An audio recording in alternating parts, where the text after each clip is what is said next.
India is one of the most vulnerable countries to climate change.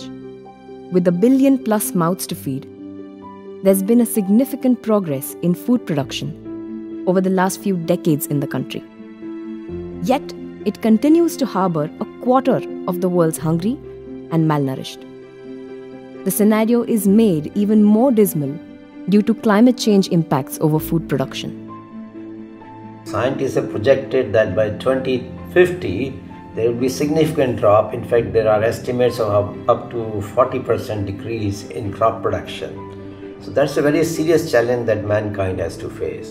What is very important for us is also to realize that agriculture, although gets affected by climate change, it also contributes significantly to climate change.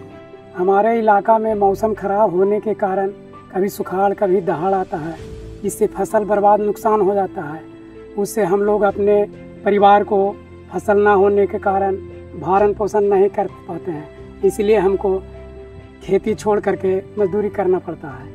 With the support of USAID, now we have identified 3 very vulnerable states of India. These are Bihar, Uttar Pradesh and Madhya Pradesh. What we are doing, we are setting up some climate smart villages there together with local partners like NGOs and government departments, and very participatory in terms of involvement of farmers. In many of them, we especially focus on women. I think uniqueness of this program is women centrality. Under this project, we have kept women as a central focus and we have identified them as champion farmers. We have also formed institution in the form of village level Jalavayu Parivartan Samiti. So they are important part and parcel of that Samiti as well. And a lot of good rate of adoption because of women's involvement in this program. The options tested as part of the CSV research agenda include activities like Weather Smart, such as weather forecasts, agro advisories, weather insurance; Water Smart, such as solar pumps, community-based and on-farm water management, and laser land leveling; Seed Breed Smart, like adapted varieties, breeds and seed banks; Carbon Nutrient Smart, like livestock management, integrated nutrient management, biogas and minimum tillage; and Institutional Market Smart, practices of building local institutions, gender-inclusive strategies, cross-sector linkages, and access to market information. There are 4 steps to establishing a CSV site. Baseline assessment, which includes climate risk and gender inclusion analysis. Designing the CSV based on identification and prioritization of climate-smart technologies, practices, and services. Generating evidence based on the development and evaluation of portfolios of climate-smart interventions. And finally, scaling up the approach through policies and institutions to large areas through farm-to-farm and information and communication technology-based approaches.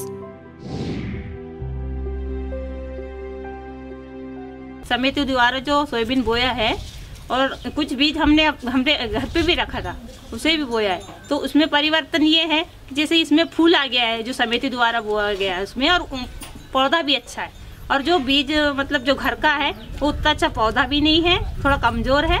मेरी गाय थी, आश्रय की नहीं रही थी, मैं बड़ा परेशान था। उसके बाद मैंने डॉक्टर से संपर्क किया, उन्होंने इसकी मेरी दवा डाली और ट्रीटमेंट किया, तो ये मुझे बछिया प्राप्त हुई। नेपियर घास के बारे में हमें बताया कि एक बार लगा करके ये 3 साल तक चलती है। ये 3 साल तक इसे बार बार काटते रहो, ये चारा बराबर देती रहती है, तो हमारे पशुओं को उससे भी बड़ा अच्छा हरा चारा मिला है।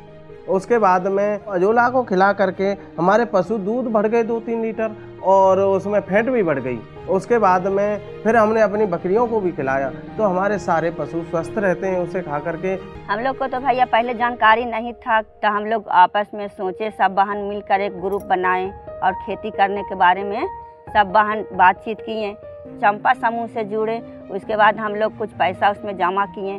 जमा करने के बाद हम लोग को सिंचाई विभाग से कुछ मदद मिला, धान बुनने वाला मशीन मिला, निकौनी करने वाला मशीन मिला, उसी से हम लोग आपस में लेन देन करने लगे। मेरे गांव में कस्टम हायरिंग है, उससे मशीन लिया, अब मशीन से धान को खेत में लगाया। पहले कलह काम आते थे, रोपनी से रोपते थे, तो खर्चा पहले खेती करने में हमको करीब 1 एकड़ में 3,000 साढ़े 3,000 रुपया खर्च पड़ता था। अब हमको 600 से 700 एक एकड़ में खर्च पड़ता है। जब मुझे कोई दिक्कत होती है तो हेल्पलाइन में फ़ोन करता हूँ, उसको जानकारी मिल जाती है कब बीज का उपचार किया जाए, कैसे बुआई किया जाए, कैसे पटावन किया जाए, कैसे खाद दिया, किस समय खाद दिया जाए। ये हमको समाचार डेली मिलता है 2 बार 3 बार। यहाँ पे फसल बीमा होता तो था, लेकिन वो है ज़्यादातर ऋणी किसान के लिए होता था, लोनी फार्मर्स के लिए। अब फसल बीमा की स्कीम भी चेंज हो गई है और पिछले 2 साल से वो नॉन लोनी फार्मर्स के लिए भी शुरू हो गया है। हमने बर्मी बांस बनाया, बर्मी बेड मेरे पास भी बना हुआ है।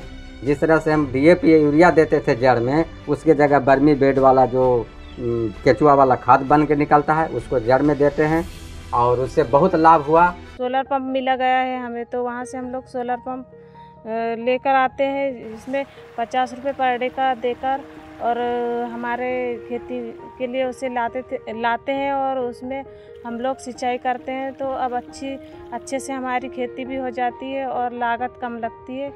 हम लोग का मुख्य काम प्रशिक्षण देना है और तकनीकी जानकारी उपलब्ध कराना है। USAID by BISA project Chandi में तकनीकी सहयोग हम लोग प्रदान करते हैं।